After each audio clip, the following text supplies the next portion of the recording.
Welcome, Saints fans, to the Dat Confessional podcast live reaction. I mean, we didn't even wait a second. Pick 9 is in. Kelvin Banks Jr., offensive lineman. Here we are. It is, hands down, one of the most New Orleans Saints picks you can do. I'm not even trying to say that in a negative way. Just, that's what they do. In fact, you and I very briefly talked before because Carolina went and took Tet McMillan. And I wondered, were the Saints looking at that? And then, very similarly to what happened back in the Ryan Ramczyk draft, where they wanted somebody else, gets picked, they default to a position of need, but more importantly, an area that they always value very highly, the trenches, and they choose Kelvin Banks Jr. Now, I'll be very clear. I'm going to give you my thoughts on him, but wasn't a quarterback. And I told y'all it wasn't going to go after quarterback. There was multiple of y'all who were convinced.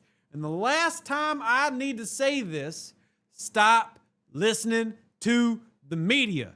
The offseason media wants clicks. You know what gets clicks? Shadur Sanders, Jackson Dart. They might trade up for Cam Ward. No. Have you met Mickey Loomis? For those of you who haven't, let me go ahead and tell you.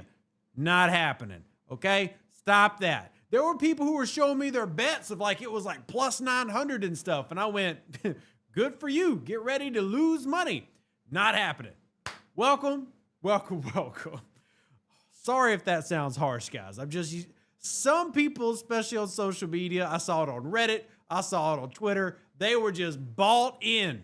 Quarterback was going to happen. I'm like, I don't know what y'all doing, but sure, whatever. Anyway, my name's Rev. This is Elias. Let's talk about it. What do you think, Elias? You know, I expected it. You know, my sources were telling me that the Saints really do like Spencer Rattler, and that may have been the reason that Derek Carr got a little uptight because the Saints wanted to move on to Rattler. They've got a nice model to follow of the Titans, what they did with Will Levis. Give him a chance. You know, see if you can find your quarterback. If you don't, you're probably picking low enough in a year to get your quarterback anyway. It's a win-win situation. I think you do want to get him some competition at some point, but I think regardless of the approach, you want to build the team up so that it can support a young player, be that a young quarterback this year or a young quarterback next year. Either way, you know Derek Carr isn't the future. So it's better to kind of build up those trenches first. I like the pick. Simple reason. I read that there's a statistic that hitting on offensive linemen after day one, your chances drop pretty solidly. It's similarly to quarterback, actually. After round. Now, New Orleans being the exception to that rule, but similarly, you look at starters, they're gone. Yeah, I would have preferred had we been able to trade back and pick up like an extra pick and still get a tackle. But I'm not upset with the pick because of the value it is. You have to win the line of scrimmage in football. I think last year we saw far too often the team lost the battle with the line of scrimmage on both the offensive and defensive side. I think you also have to look at potentially, hey, where can we fit Kelvin Banks? I think he can play guard. I think he can play tackle. I think year one you focus on maybe getting the best players on the field so you get in where he fits in. If that means Penning stays at right tackle and he plays left guard, fine. But I think in a year there's potential to maybe move him to right tackle. Maybe you want to test him out at left tackle first, and maybe you want to see Fuaga move back over to right tackle, and then you want to see if Banks can play left tackle. You've got some options. That's the beauty in picking offensive line. Yep. You can kind of fit them. But I asked you the question prior to us going on, because when Mickey Loomis went on earlier, I think yesterday, he said that at 9 they are looking for a player that can play 8 to 10 years. Doesn't have to necessarily be a home run. Doesn't have to be a home run. Doesn't have to be a Pro Bowler. But somebody they can say that we can plug and play in this position for the next 8 to 10 years. And your answer was what when it comes to Kelvin Banks? Yes, I do believe he could do that. 100%. I think you got it. I think that's a successful pick at 9 if that's your philosophy. I'm not upset with it. Let me give everybody a full rundown, and don't worry because this is a live edition of the Who Dat Confessional podcast, season 9, episode 3. Here's what we're going to do. We're going to actually grab some of y'all's thoughts as we get towards the end, but I want to give y'all full sets of information before we do that, including opinions from people that I trust, including one of the people who trained me in offensive line evaluation, as well as others. So Matt Miller, who is a very well-known name in the draft world, gave a comp of Rashawn Slater. Many Saints fans are probably familiar with that name, would probably be happy with that as a pick. Now, here's what the analysis from ESPN.com says. Banks started 42 games at left tackle in 3 seasons for Texas, fires off the ball, walls off defenders, and generates push in the run game. He's effective in combo blocking, like duo blocking, and is smooth working up to the second level, reaches backside defenders, tackles, and linebackers, has large hands, tough to beat once he latches onto a pass blocker, and he has the body control and change of direction to mirror and recover his footwork when sound. Now, you said something big for me that I want to address real quick. And you said, where would we play him? And one of the premier names in offensive line evaluation, I'm not saying he's the end all be all, but he does help choose the reward for the best set of offensive linemen in college football. He also trains some of the best offensive linemen ever, including Teron Armstead. Armstead credited him for extending his career. But here's what Duke Manyweather had to say back in April, just a few days ago, before the draft, about Kelvin Banks. I think he'd be an excellent offensive guard. Out of the top OTs in this draft, Banks is the lesser athlete. You see it on tape and reflects in testing if you compare to other top OTs. He tests more like a guard, gets out of position a lot, his feet aren't always efficient, and it hurts his ability to recover in pass pro. In the run game, he doesn't close space well, gets thrown off blocks. And for all of you who care about athletic scores, this, believe it or not, is actually one of the worst scoring as far as Saints go, RAS, for an offensive lineman. He did not have a single movement agility ability. None of the drills where he got a green score. All of it was yellow, meaning closer to average to only slightly above average. When we're used to seeing them take very elite athletic type of linemen that maybe aren't as fundamentally sound, because to be clear, I do think Kelvin Banks has a lot of good fundamentals, but he is not a very hyper athlete guy, which was something that Sean Payton was known for. He had a requirement in that when he was drafting any player, especially in the first and second round. So that brings up, where does he play? I think he eventually replaces Trevor Penning at right tackle, and I think that would be a good fit for him. But if he ends up being a guard, you picked a guard at 9, and that's going to be a tough sell to the Saints community. You pick the player that you can have 8 to 10 years at 9. That's the best way to look at it. I agree, but at the same time, look who else is going. We know that we're allowed to have our little, it's an instant reaction, so we can be a little bit emotional and stuff.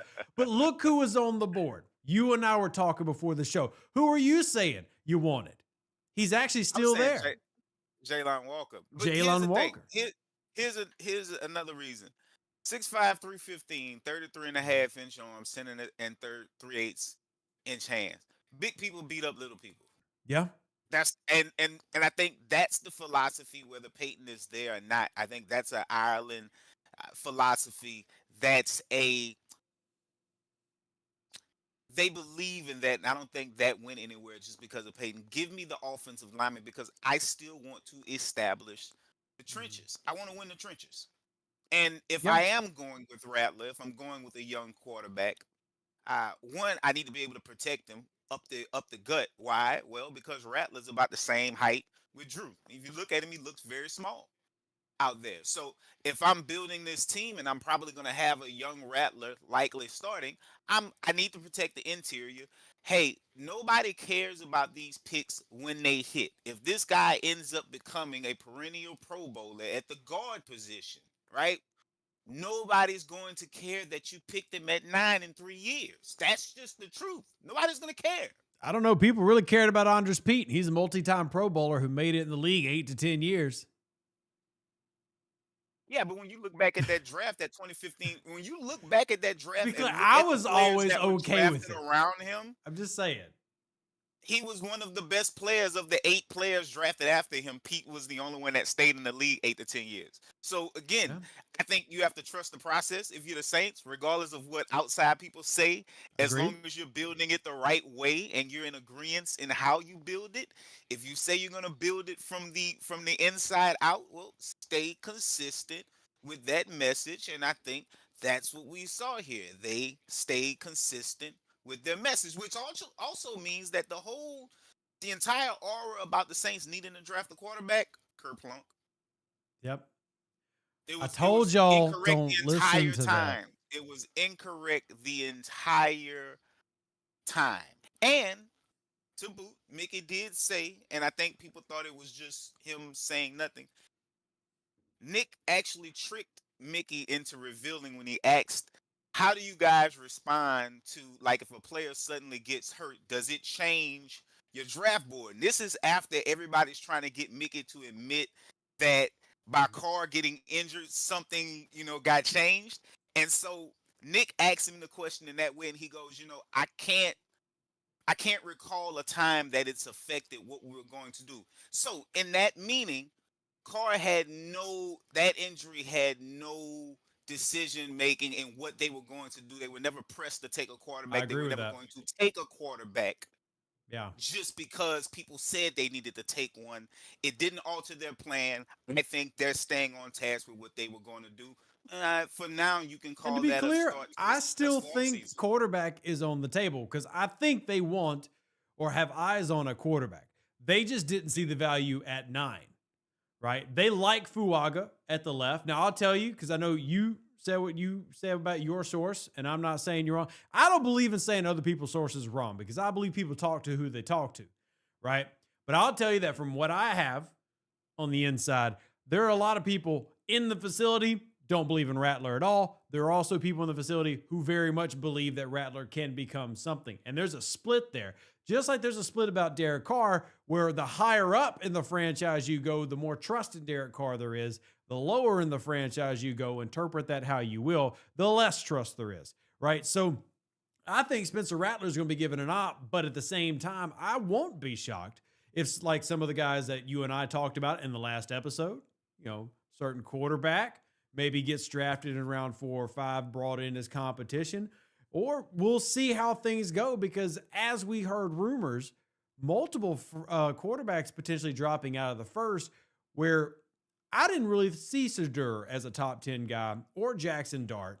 And it's possible they are around in the early second. And if you remember, there's already a article from yesterday about Mickey Loomis talking about trading up in the second. How are you going to trade up when you're already at pick 40? That means you've only got a few spots right after that 32nd pick. That means you've got to be eyeing something very specific. Specific. So, Believe it or not, I don't think it's. I believe it or not, I don't think it's quarterback. I really don't think it's quarterback. I think I think quarterback's in the bubble, but I don't think it's a must. I one thing I think it's cornerback. corner is I think it's corner. here's what Based I on based think. All right, here, let me throw your name. Did you watch recently the reports coming out about Will Johnson? Because he's currently plummeting down the draft board. People are worried about yeah. the long Long term, speed or what? the long term health of his knee. They believe he's fine now, but supposedly there's an issue that's going to prevent him from having long term success Interesting. in the knee. Interesting. This is a guy that most people had at the top 10. He's already dropped out of that. Nobody's going after him. The only corner selected so far, depending on how Jacksonville uses them, is Travis Hunter. That could be somebody that you pick up in the second that becomes a steal if he truly is a top 10 talent. And let's just make devil's advocate argument.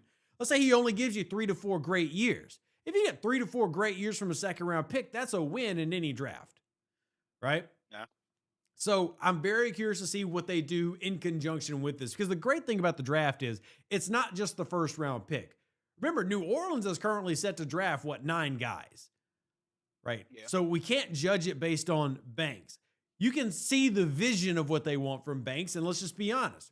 The vision disagrees with what a lot of Saints fans want. A lot of Saints fans believe you go get that quarterback and build around him.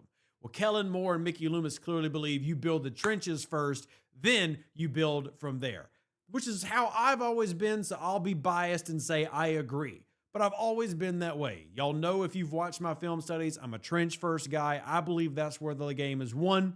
And you look where Kellen Moore's coming from, that shouldn't be a surprise. Literally, Philly is the exact same way.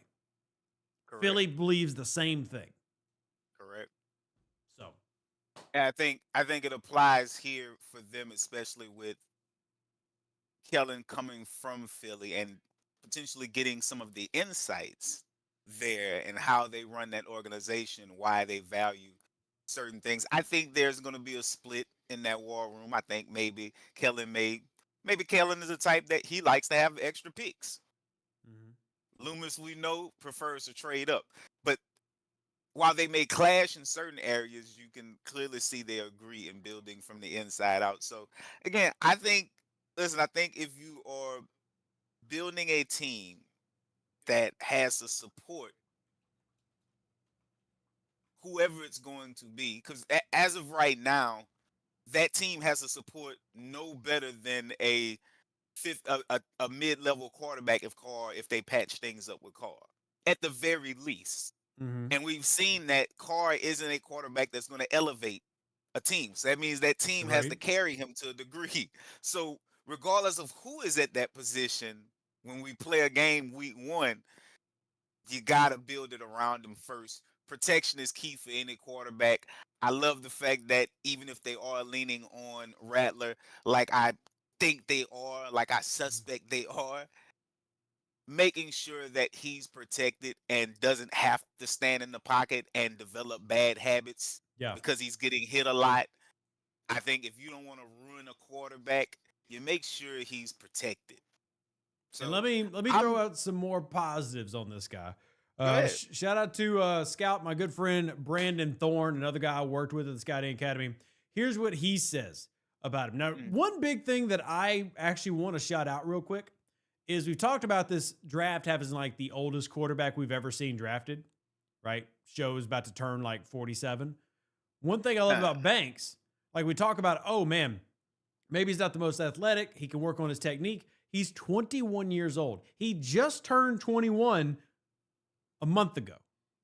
This is a young man. This is not, and I'm not saying this to shade like MT. A lot of these guys come to the draft, they're 22, 23 years old already. Yeah. Right. So this is a young man who just turned 21. And again, to your point, talking about a guy who, if he can perform, that can be there for 8 to 10 years.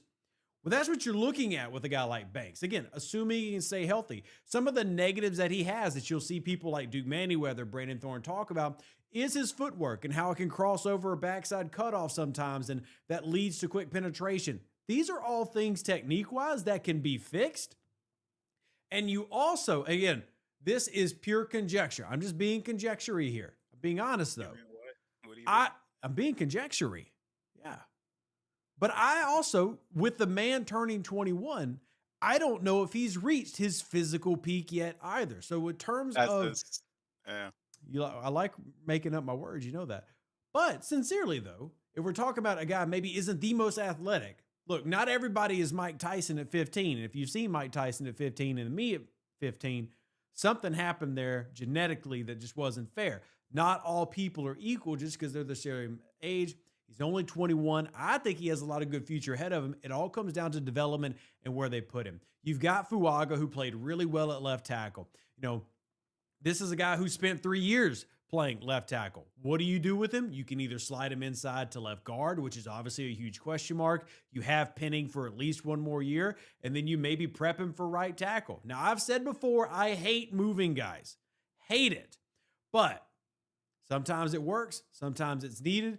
And the biggest thing for me is you're looking at a guy who could potentially help you for a long time. And I'll be very clear, by the way, I did mention as a potential negative of taking maybe you took a guard at 9. Well, Tyler Booker just went to Dallas at 12, 3 picks later. And that's a full-fledged guard. Like, that's not even maybe.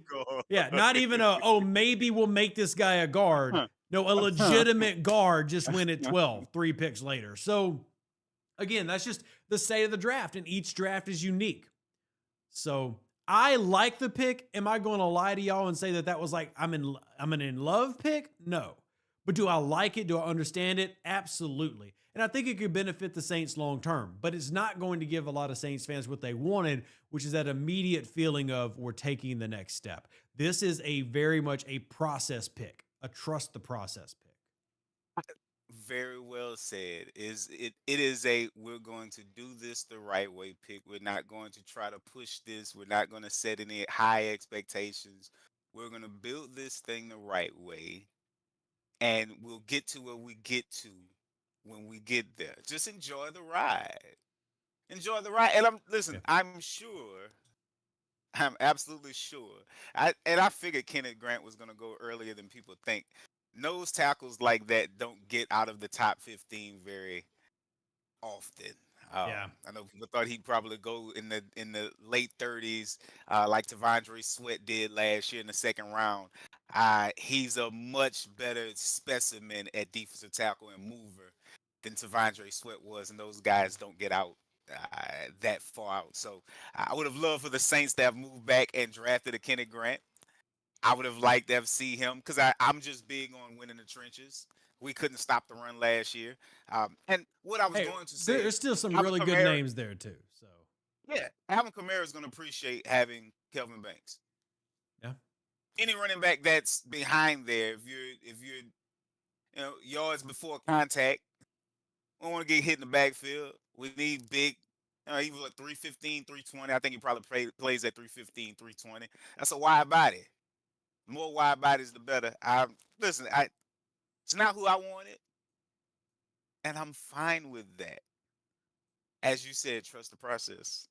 Yep, I do. And like I said, even with Fuaga, who I felt Fuaga had a really good year, I think he's probably set at left tackle. I'm good for whatever ends Would you up though? being the best Would for you this though? team. Because here's my thing. When I looked at Fuaga last year, he's somebody I compare to maybe Penny Sewell or Penny Sewell, right? Mhm. Penny Sewell's first year, his first 10, I think, are either 10 to 12 games he played left tackle.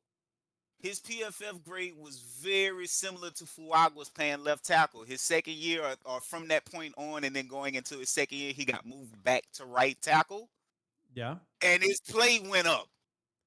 Do Well, you you potentially know, you try lost Kevin me. Banks? You lost me with the whole PFF grade, but You know, I, it's a sticking point. I mean, it's not the end all be all, but I think, yeah. listen, I think they do research just as much as the naked eye does it. Are they NFL Mhm. scouts? No. Are we NFL scouts? No. But they do put in work. And so I respect Hey, people that put in work. I hey. take that back. You are an NFL scout. I wouldn't My even say sincerest apologies. I'm in a weird quasi level. I'm very proud. Look, y'all can call me ego. That's fine. You wouldn't be the first, but I'm very proud that I've had my scouting reports in front of people on the current Saints coaching staff, not just the Sean Payton one, the current one. That means that happened in the last 2 years and with the Tennessee Titans. So, like, not many people can say their scouting reports have been in front of directors for two teams. I'm not a scout because I'm not paid by a team, but that's a pretty big deal to me. I'm very proud of that fact, even if it doesn't technically make me a scout. Very proud of that. You should be proud. I respect anybody that I think puts in a significant amount of I work. agree. And I do think the people at PFF put in a significant amount of work. They do. It's not the end all be all, but it is kind of a starting point. But Yeah. the the the angle is that we saw a guy that played right tackle in college get asked to play left tackle in the pros, was serviceable, can Mhm. hold his own there. But once he got moved back to his position at right tackle, he became more of the all pro that you saw when you were drafting him. I wonder if Fuaga may potentially offer the same upside if you can Mhm. get him back at right tackle. So do you try Banks at left tackle? Because you gave Fuaga the opportunity to sink or swim, Yeah. right? So do you try Banks at left tackle on maybe second team? When you start camp, see how he holds up against second team rush. Maybe you I, start to move him around. I think there's options. I think there's nothing wrong with experimenting, especially early on, moving Fuaga and Banks, finding what fits. I don't think there's anything wrong with that. My only concern is you should not be doing that process in September. I don't get the impression that Moore is going to do that. Same Yeah, person who said they'd rather have the second string quarterback or the backup quarterback situation set up before they even get into week one. Unlike other coaches we know that would prefer to have that battle going on all the way into like week 7, to where you're picking one quarterback to be the backup one week, but the starter is another quarterback the following week. Just saying, but not yeah. saying, but really am saying. Um, That's all I need. I absolutely want to see that in OTAs, training camp, mini camp. But when we start getting into the preseason, I need it set. You figured it out, and we'll run with what we got. That's just what I take. Now, here's what we're going to do, guys, because we don't want to stay too long. We're going to grab y'all's thoughts from the chat. We're going to grab a few of them. We're going to discuss them, and then we're going to wrap it up. Now, if some reason they trade in and do another first round pick, well, then there'll just be 2 episodes. Dang it. But this was the instant reaction about Kelvin Banks. And I'll say this. I'm out of a scale of 1 to 10, I'm an 8 happy. uh, I'm an 8. And that's solid. you're I right. mean, that's good. Good. I'm an 8er. Okay. Works for me, Do you right? give sevens? Do you do sevens?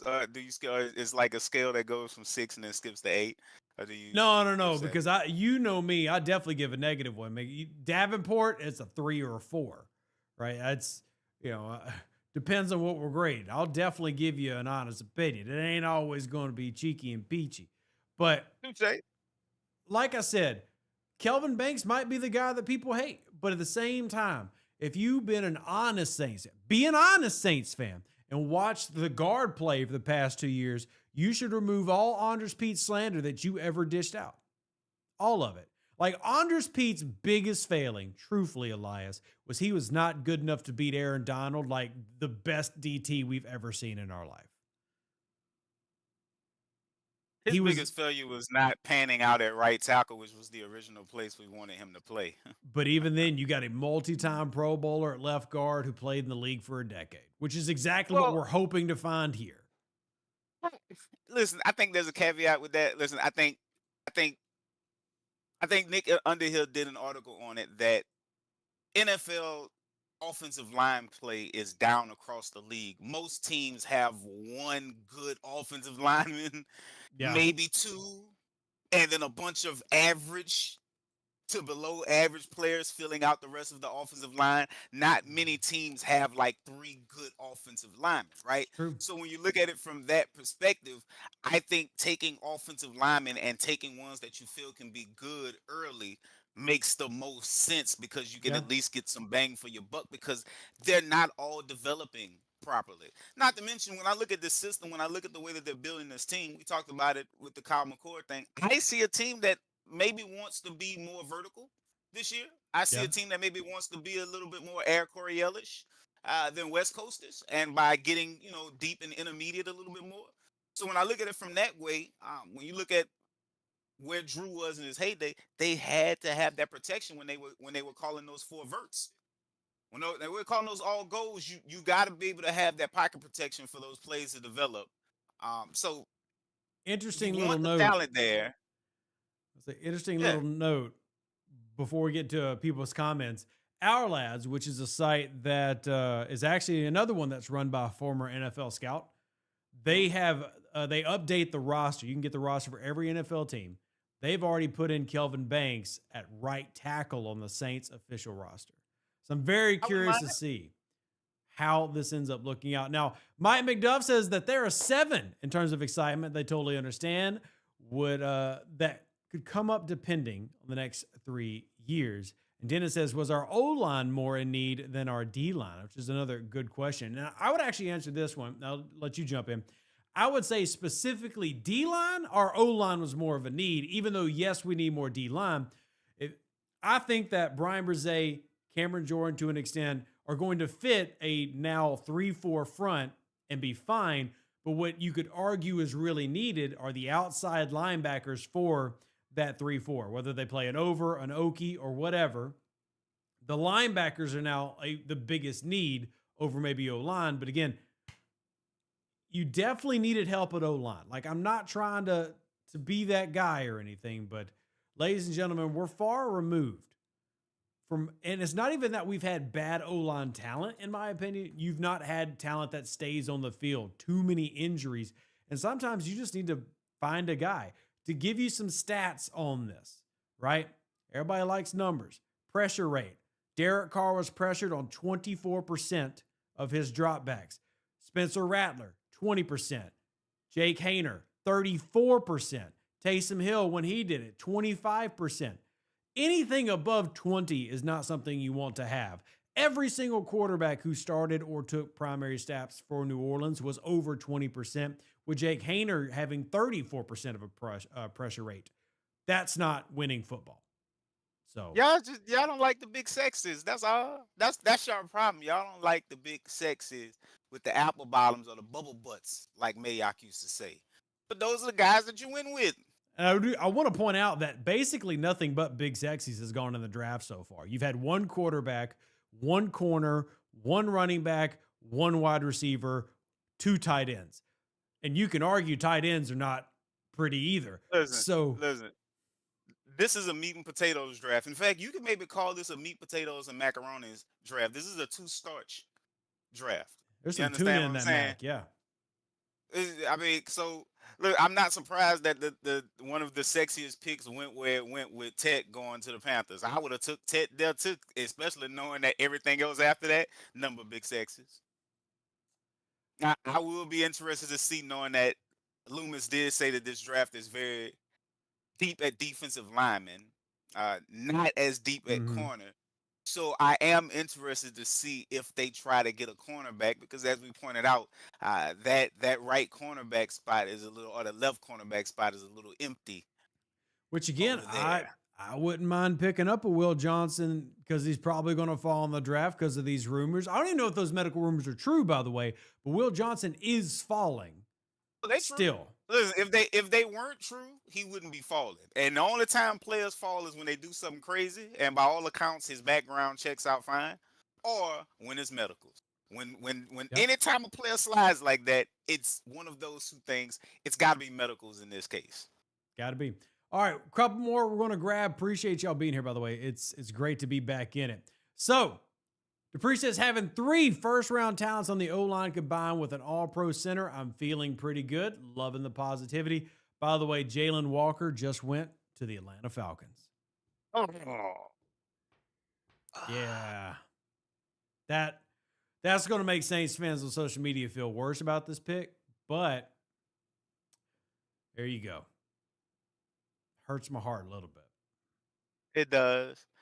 He's gonna be a menace. He's a culture changer to me. That guy is somebody that leads a room. Yeah. I feel like he's going to be a menace. But you know what? That don't matter. He's 6'1", 243. Be a menace all you want. If you are a menace for 6 plays a game, I take that. If we stumping a mud hole in your ass for the other 62 plays in the game, I will take that as well. I'll still take the offensive lineman, even though I would have loved to get Jalen Walker for it. Those are sexy picks. Those are exciting picks. It's a pass rusher. He plays all over the field. You like to see it. Great highlights. Travis says Philly and San Fran have rode the trenches with young, cheap quarterbacks to the Super Bowl. I agree with you. And I would also say, Ted says, what's your view on Dart? We'll grab that one as a wrap up. Again, maybe they'll trade up here in the first, but if nothing, me and Elias are going to try to give you reaction picks on all these guys. And then me and Blair are going to try to do some level of film study for them as we get ready. I'll be honest. I like Jackson Dart. I do think that Spencer Rattler has potential. I think there's a long way to go, but at the same time, that's the whole point of an offseason with a new coach who has been known to work well with quarterbacks. And if anybody can help Kellen Moore, if anybody can help Rattler, is Kellen Moore. But at the same time, I believe exactly what Ron Wolf taught. Every year you address quarterback. Every single year. Address it again. I'm okay with Jackson Dart. I wasn't okay with him in the first. I'm okay-ish with him at 40, if that's what they choose to do. Hell, even Sanders, if he falls to 40. We'll see what happens. I'm in that second, third round range on it. I think for me it's big because they had Rattler rated as a second or third round pick last year, despite going in the 5th. If I'm looking at it from a perspective, I want to get talent in here, but I also want to leave my options open for next year. If I get a chance to pick a quarterback, I'm looking to invest second, third round or later in the position. because that won't stop me from going high first next year if I need to. So I, it's I don't think they necessarily need to go quarterback, but they also need to go quarterback. Yeah. My dream world, Will Campbell would have fell, but oh well, things happen. Look, y'all, we're gonna wrap it up. And hey, again, if something crazy happens, we'll be back to you. We're trying to keep the pods a little bit shorter. Love y'all. God bless. Who dat? Appreciate you. Remember, the Falcons blew a 28-3 lead in the Super Bowl, so even though they might have taken Walker, it ain't gonna turn into nothing. Appreciate y'all. Love you. Who dat? God bless. We'll see you on the next one.